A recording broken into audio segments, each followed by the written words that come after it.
With the U.S. pledging hundreds of troops to Taiwan in the coming months to train their military in preparation with a potential conflict with China, concern is growing around the military surrounding low recruitment numbers. Well, is wokeness in the Pentagon a contributing factor? Joining us, retired Navy SEAL and the author of The Everyday Warrior, Mike Sarraille. Mike, thanks so much for being here this morning. Great. We'll get to the book in a moment. Congratulations on it. But I want to get your take on the combination of these factors. So we know that China is eyeing taking Taiwan, and there had been about a dozen Marines there guarding embassies and other facilities. Now upwards of 200 additional troops are heading to Taiwan, potentially more. In fact, the White House saying more could be going there to train Taiwanese soldiers. So that's an additional commitment of our military. This, at the same time, has been well promoted. We've got a recruiting problem inside the U.S. military, Mike. You've got the Army missing its goals. You've got the Marine Corps missing its goals. Everyone's missing their goals. Is the culture of the military prepared to take on a task like the defense of Taiwan as we add more troops there?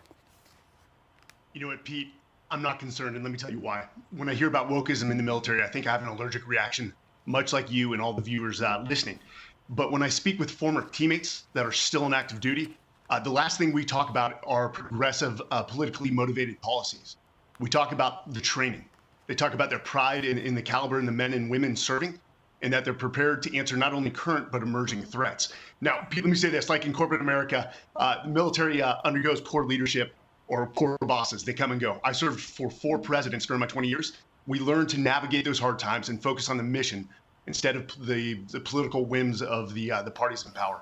You know, Mike, I hear a lot of the same things. You're right. And especially in elite units at this point, special operators, they've been able to ignore a lot of that.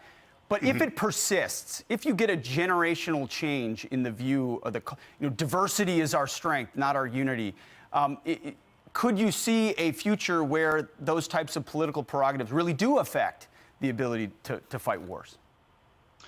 Yes, you know, you can't deny that if we have a series of political or policy changes that occur over decades, that it could change the lethality of the military. And let's be honest, the lethality of our military is what truly matters. But I will say this, we know why young men and women join. Military leaders hold a great deal of responsibility and authority at the lower levels. And they keep their teams focused on the mission, not about politics and ill-guided policies, and remaining the most lethal force. Now, Pete, to your point, special operations in the last 3 weeks conducted 2 direct action raids on 2 separate continents, Syria and Somalia, eliminating senior ISIS fighters. So that should be a show to China that if you underestimate the will, focused, and determination of the American people, you will do it at your own peril. Man, let's hope that's how they see it. You're exactly right. These silent warriors across the globe doing things on our behalf that we don't even know about. And yet China also looks at Afghanistan and what happened there and says, well, maybe this is the time to move on Taiwan. But let's get to your book, The Everyday Warrior. Congratulations, by the way. I want to read a quote from it. There's the cover right there, a no-hack political approach to life. Here's a quote from the book, and then I want to give you a moment to talk about it. You write, quote, "It can be uncomfortable to face your shortcomings, but this isn't a competition. The only person you're competing against is the person you were yesterday. How do you beat them? You let go of the ego. And arrogance can get comfortable being uncomfortable.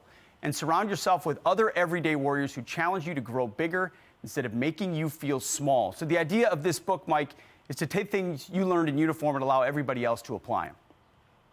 Yeah, hey, Pete, we served with some amazing men and women. These are all the collective lessons that I learned from them. The most kind, empathetic, respectful, yet lethal warriors in the world. They provided a framework for me to become a better human. And all I'm doing is passing that on to the American people. The book is The Everyday Warrior. Everywhere books are sold, you can get it.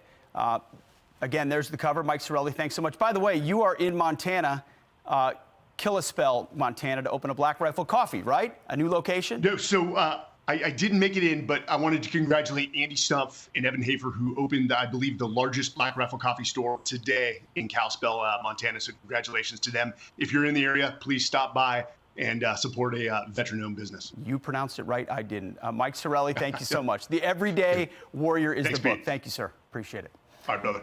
I'm Steve Ducey. I'm Brian Kilmeade. And I'm Ainsley Earhart. And click here to subscribe to the Fox News YouTube page to catch our hottest interviews and most compelling analysis.